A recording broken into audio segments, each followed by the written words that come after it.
வணக்கம்.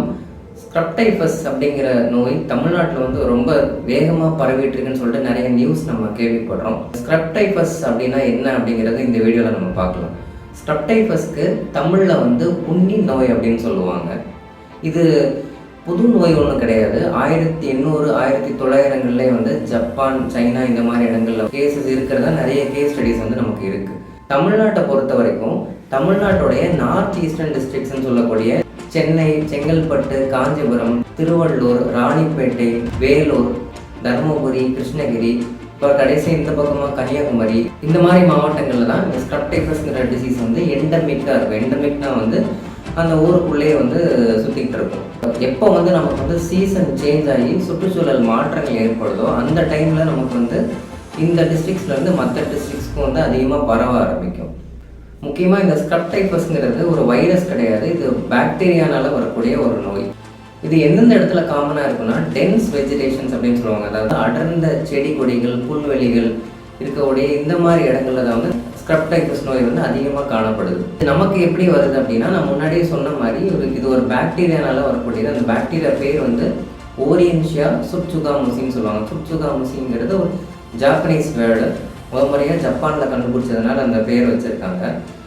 இந்த பாக்டீரியா வந்து நம்ம உடம்புல எப்படி வருதுன்னா, சிகார் மைட் அப்படின்னு சொல்லிட்டு ஒரு ஒட்டுண்ணி சொல்லுவாங்க.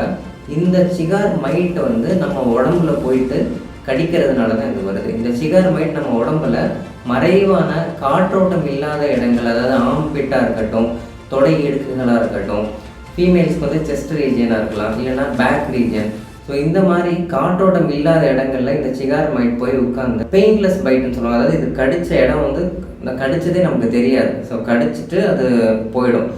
இந்த பூச்சி கடிச்சு பாக்டீரியா வந்து நமக்கு உடம்புக்குள்ளே போயிடும். உள்ளே போயிட்டு 10லேருந்து 12 நாள் வந்து இன்குபேஷன் பீரியட்னு சொல்லுவாங்க. அதாவது அந்த டைமில் என்ன ஆகும்னா அந்த பாக்டீரியா வந்து மல்டிப்ளை ஆகும். ஸோ மல்டிப்ளை ஆகி இப்போ ஒரு 12 நாள் 15 நாள் கழிச்சு தான் நமக்கு வந்து சிம்டம்ஸாக தெரிய ஆரம்பிக்கும். இதில் மெயினாக இந்த ஒட்டுண்ணி கடித்து ஃபஸ்ட்டு ஒரு அந்த கடித்த இடத்துல சிவப்பு கலரில் ஒரு தழும்பு மாதிரி வரும். அதுக்கப்புறமா அது போக போக ஒரு பிளிஸ்டர்ஸ் பொக்களை மாதிரி ஃபார்ம் ஆகி அங்கேருந்து ஒரு கருப்பு கலரில் தழும்பு மாதிரி ஃபார்ம் ஆகும். அதுதான் வந்து எஸ்ஆர் அப்படின்னு சொல்லுவாங்க. இந்த ஸ்க்ரப்டைஃபஸோட ஒரு முக்கியமான கிளினிக்கல் ஃபைண்டிங் வந்து இந்த எஸ்ஆர் தான்.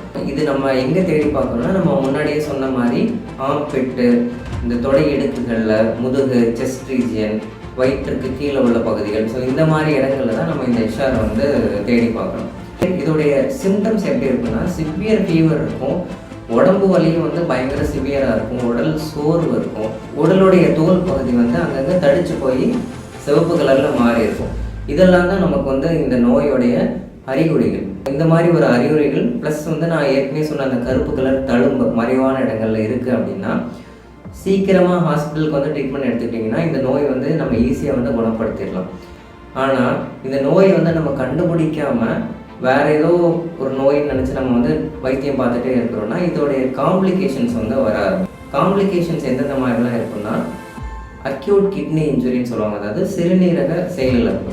இரண்டாவது வந்து கல்லீரலுடைய ஃபங்க்ஷன் வந்து கொஞ்சம் கொஞ்சமாக குறைய ஆரம்பிக்கும். மூணாவது நிமோனியா, அதாவது லங் இன்ஃபெக்ஷன் வரலாம். இந்த லங் இன்ஃபெக்ஷன் வந்து ரொம்ப சிவியர் ஆச்சுன்னா ஏஆர்டிஎஸ்ன்னு சொல்லுவாங்க, அதாவது கம்ப்ளீட்டாக லங் வந்து டேமேஜ் ஆகக்கூடிய ஒரு நிலை, அக்யூட் ரெஸ்பிரேட்டரி டிஸ்ட்ரெஸ் சிண்ட்ரோம்னு சொல்லுவாங்க. மூணாவது முக்கியமான விஷயம் வந்து ஸ்க்ரப் என்செஃபலைட்டிஸ், அதாவது இந்த ஸ்க்ரப்னால வரக்கூடிய மூளை காய்ச்சல்.